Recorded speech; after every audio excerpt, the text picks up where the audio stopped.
Hello， 大家好，我係馬太。今日分享下多功能嘅廚師機。大家會唔會覺得淨係烘焙先需要用廚師機呢？其實喺屋企整嘢食，好多時都可以揾廚師機幫手㗎喎。跟住落嚟講下我最常用嘅幾個廚師機配件。如果覺得條片有幫助嘅，好歡迎你訂閱我嘅頻道。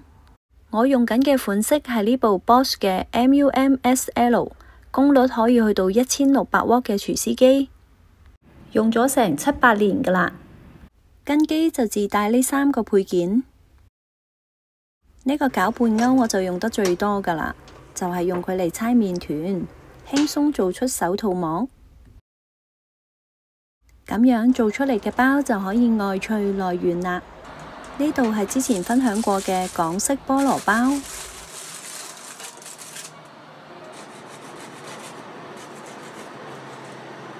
加一塊冰凍嘅牛油就變成咗下午茶必點嘅邪惡菠蘿油。最近我入手咗呢個意粉配件，其實我係用佢嚟整饅頭嘅。有咗呢2個配件，整饅頭真係可以講係不費吹灰之力啊！平時整饅頭我只係需要將全部材料倒入攪拌缸，跟住搓麵團梗係交俾廚師機啦。我就可以去輕輕鬆鬆嘆杯咖啡先啦。飲完咖啡返嚟就見到一嚿搓到好光滑嘅麵團，係咪好正呢？做饅頭最辛苦嘅步驟就係排氣啦。如果有呢個壓麵配件幫手，咁就好輕鬆啦。想個饅頭面滑嘟嘟，有水缸機咁嘅樣，一定要做到徹底排氣。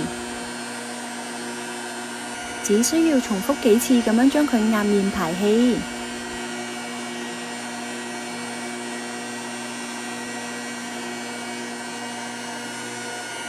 睇下，好光滑冇晒氣泡嘅麵團就搞掂啦。跟住輕輕鬆鬆咁樣將佢捲起，切斷發酵就 OK 啦。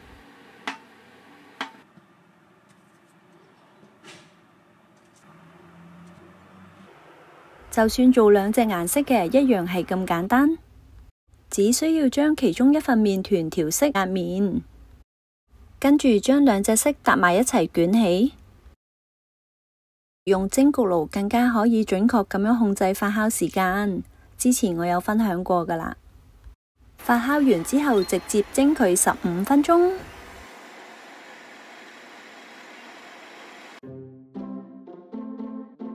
見唔見到啊？超級軟綿綿嘅饅頭就係咁簡單。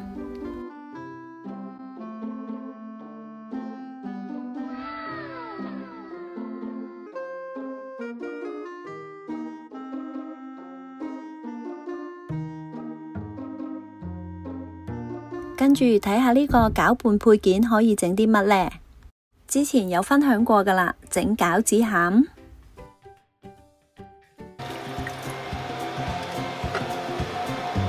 攪到睇到個缸底，見到啲水分吸收晒之後呢，先至再加第2次，直至加晒100毫升。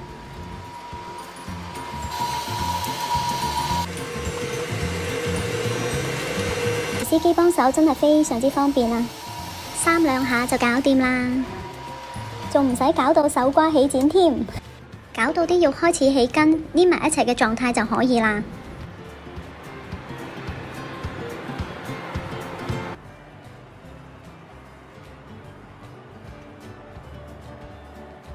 跟住只需要加入韭菜，餃子餡完成。整餃子就係咁簡單。啱啱上碟個底係脆卜卜嘅喎，等我即刻嚟試食先。我唔客氣啦。呢個爆汁嘅鍋貼，之前我有影片分享過嘅，條 link 我擺喺下面資訊欄，大家有興趣可以去睇睇。仲有之前分享過嘅古法年糕，都係用呢支攪拌掌嘅。大家都知道整年糕係用糯米粉，所以搓呢嚿麵團係非常之艱苦㗎。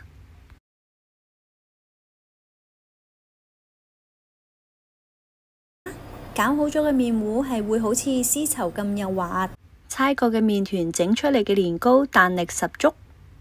有 follow 開我嘅朋友應該之前睇過噶啦，唔知道大家有冇試整過呢？可以喺下邊留言話俾我知啊！我仲加錢買咗呢個攪拌杯，好似而家夏天整甜品嘅時候就可以大派用場啦。將啲芒果倒晒落去，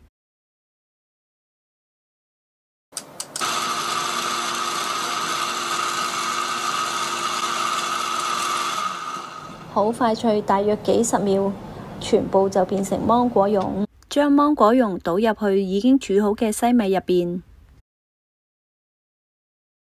美味嘅芒果西米露就完成啦。係咪簡單好多呢？之前我都有影片分享過，愛嚟整芋頭西米露。呢幾個就係我常用嘅配件，唔知道大家有冇啱使嘅呢？整嘢食有廚師機幫手，簡直覺得事半功倍啊！市面上好多廚師機，大家可以根據自己嘅需要揀部適合嘅。當然功率越高，價錢就越高啦。鍾意我分享嘅朋友請訂閱我嘅頻道，亦都可以 follow 埋我嘅 Facebook 同埋 Instagram。如果有完成作品，亦都可以喺嗰度同我分享下。